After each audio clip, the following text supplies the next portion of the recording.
fill color for the markers in black. Everything can be inspiration for me.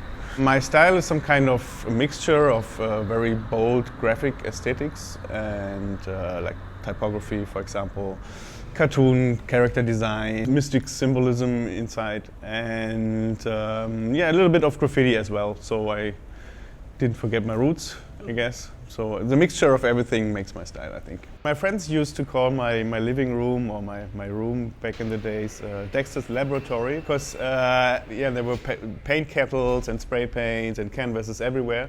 So they called it a laboratory, and that's where my graffiti nickname came from.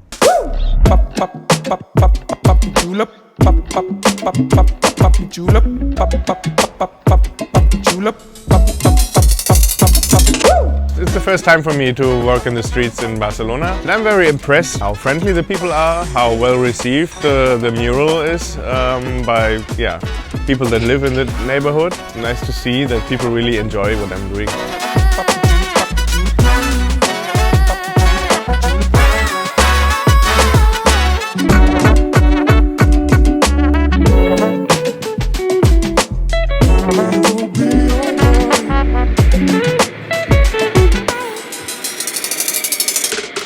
It's always wonderful to see something this big coming to life. It opens a dialogue, an artistic dialogue for people that are not used to go to museums, for example. They're not used to see art, and then they get involved into art. So I think it contributes a lot for art.